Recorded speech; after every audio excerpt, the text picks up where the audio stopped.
Right, today I just want to do a quick video on SARMS, more to the point, my experience with SARMS. Now I started training again, as you may or may not know if you've been following my videos, last January. So I had 6 months of training and cleaning up my diet, and then I decided, oh, you know what, I'm gonna cut down a little bit on my carbs, just to like lose a bit of body fat. So basically I trained for 6 months just by taking, you know, my vitamins, a bit of whey protein, so basically nothing anabolic, if you like. So I've done 6 months straight training, and then as I say, I cut down, so I sort of like shaped up a little bit. And then after 6 months I thought, you know what, I'm going to try these SARMS. I've been selling them for a while. I'm not going to go into what SARMS are, there's plenty of videos out there saying what they are, but I'm just going to touch very briefly on that. So what they are, I'm sort of describing them as like a watered down steroid. They're a very mild sort of like steroid anabolic compound, if you like. They're legal at the moment in the UK. They are a bit of a grey area, to be honest, but they are legal at the moment. That's what I'm going on about them on Facebook and YouTube and stuff. Now after 6 months I thought, right, what I'm going to do, I'm going to start with the mildest one, because there's no point in jumping straight into the strongest one, because next time you take them it's like, well, where are you going to go? You can't up it anymore if you take the strongest one. So you're better off taking the mildest one if you never took anything before. So the first one I took was one called Ostarine, which is that one there. Now this is safe for men and women. There's no shutdown on that, so it won't interfere with your testosterone production and shut you down naturally. So it's perfectly safe to take. No PCT, as I say, because no shutdown. Now what I noticed with Ostarine is that, bearing in mind, like I say, I was on very low carbs at the time, so I wasn't planning. I'm thinking to myself, excuse me, I'm not going to put shitloads of muscle on, purely because of my age and the fact that I'm dieting as well. So I wasn't expecting miracles from Ostarine, because it's the mildest one on top of that as well. So what I've found is that I put about 4 pounds of body weight on in 4 weeks, and everything tightened up. If you've used steroids before, it's a bit like if you're dieting and you take a small amount of Anavar, then everything's going to like harden up. You look more vascular, so there's more veins sticking out your arms and everything. Strength went up, again, not massively, but my strength did go up on all the exercises, and the pumps as well. Again, considering I was on low carbs. When you're on low carbs, your glycogen storage, you know, the carbohydrates that are stored in your muscle as glycogen are low, so you're kind of running on empty, if you like, so you don't tend to get a big pump in the gym.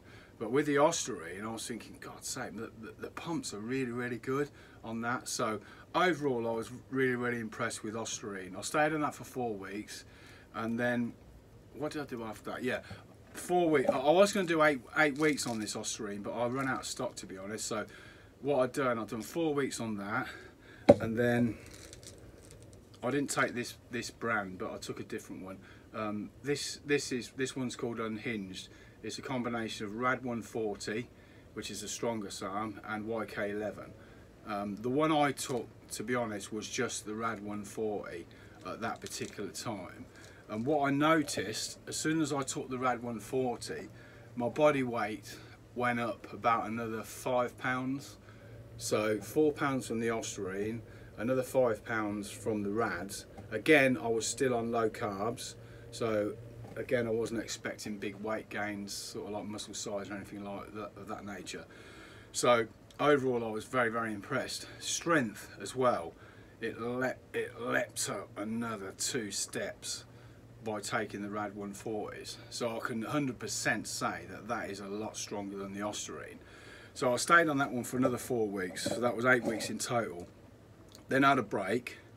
I had a break for probably about 8 weeks, and then what I'd done after that is I took this brand, the Rad 140 YK11 mix, and what I thought I would do with them is, because I took them obviously before, well, just the Rads on its own, so if I took this one, it's got two in, and with all anabolic compounds, 1 + 1 doesn't normally equal 2. 1 + 1 usually equals 3, if that makes sense. So they tend to work synergistically together to make a greater effect, if you like.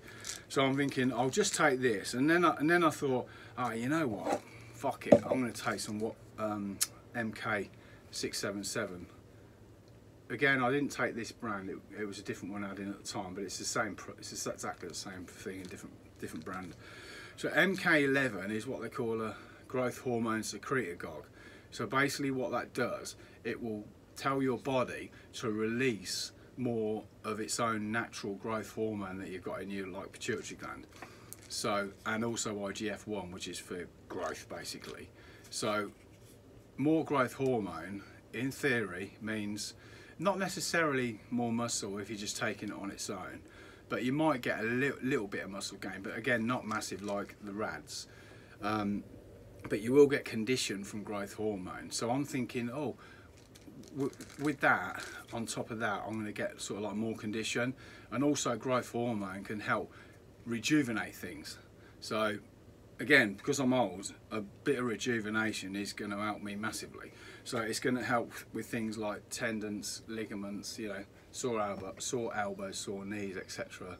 That I suffer with all that carry on, to be honest with you. So I'm thinking, yeah, I'll take that as well. What I didn't bank on at the time, because I didn't realise that this MK677 also increases a thing called ghrelin. Now ghrelin's a hormone in your body that's responsible for appetite. More ghrelin, more appetite. So I remember the first time I took these was, you basically take one before you go to bed. So I took one capsule, 11 o'clock at night. About 6 o'clock in the morning, I don't get out of bed till 8 usually, 6 o'clock in the morning I'm wide awake, and the first thing that pops in my head, bearing in mind I'm still on low carb, so I'm not struggling on my diet. My appetite's never been that great at my age, so by cutting the carbs back to lose the body fat, I ain't really that hungry. So dieting is not such an issue now as what it was in my 20s. In my 20s I'd be starving, but now I'm in my 50s, I ain't that bothered. Now, like I say, took one of these about 11 o'clock at night, 6 o'clock in the morning, I'm wide awake, first thing that pops in my head, fuck me, I'm starving. So I basically wolfed 10 ton of food down, and the eating was savage. I'd say for the first week, the eating on this was proper savage. I was just woofing down loads of food all day long. I was eating all my good stuff, all the stuff that I normally eat, you know, my chicken and rice and all the usual boring healthy stuff. But I was also, to be honest, I was eating a lot of crap as well. Boxes of them fucking Aldi mince pies at the time. I'd eat my tea, and then I'd eat a whole box of mince pies. And tins of rice pudding. I'll be getting up at like 4 o'clock in the morning, having 2 tins of rice pudding, then going back to bed, then getting up at 8 and my breakfast. So I'm thinking to myself, oh, don't fight it, just go with it, because I've been dieting for over 6 months, 7 or 8 months probably, I don't know. So there's only so much you can diet with, you know, and it gets hard work to progress. As I say, my appetite not a problem, but it's just the progression, it sort of slows down, and after sort of 6, 7, 8 months, it's kind of like, oh, unless you're willing to really step it up, then, you know, your progress sort of like drains to a halt after a while. So anyway, I decided, oh, you know what I mean, fuck the diet off, just don't fight the hunger, just go with it, and use this next bit as like a more of a bulking stage. So at the time I was about 16.5 stone. After 4 weeks on this one, Unhinged, and the MKs, after 4 weeks of that, I went from like 16.5 to 18.5. There is a video on my Facebook page with me with my top off at 18.5 in the gym. Did I look fat? No. Did I look bloaty in the belly? Hell yes. So yeah, it wasn't a good look, and to be honest with you, for me, I was really strong, and I looked really big. Again, for me, you know, relatively speaking, I looked really big and I was really strong, but because I put a lot of weight on really quick, it just, functionality was shit. You know, just every day doing a bit of work, walking the dog, it's just fucking hard work, puffing and panting, and just, I want to go to sleep in the afternoons. I think, you know, it ain't really good. So anyway, so I laid off the MKs after a month, and I've gone back down to about 1610, round about that. So I'm hovering just under 17 stone. I haven't had no SARMS for I don't know exactly, 7-8 weeks, something like that. So I am planning on doing a little bit more, probably maybe March or even April. I'm not really decided what I'm going to do yet, but basically that's pretty much what I've done in the last 6 months on the SARMS. What I would say is, if people are looking at, say you're already taking steroids, and what I've been saying to people is, like, you shouldn't run steroids all the time. Well, some people are cruising blast, so they take like a shitload of steroids, and then they'll come back down to like a small little bit, like a maintenance dose, and then blast it again and then come back down. So basically you're on steroids all the while. What I would say, you're better off, if you're doing steroids, I'm not condoning, I'm just saying, you know, if that's your thing, that's your thing. Do what you want to do at the end of the day. Stay on your cycle. When you come off, do your PCT, and if you're worried about losing size, take the Ostarine, because the Ostarine will prop up your gains. So I mean, you're going to lose water and stuff, so you're going to lose body weight, but this will prop up your gains. So your size of the muscle size and strength will be propped up by taking these. Plus, these don't cause any shutdown. Like I say, they're safe for men and women, these Ostarines.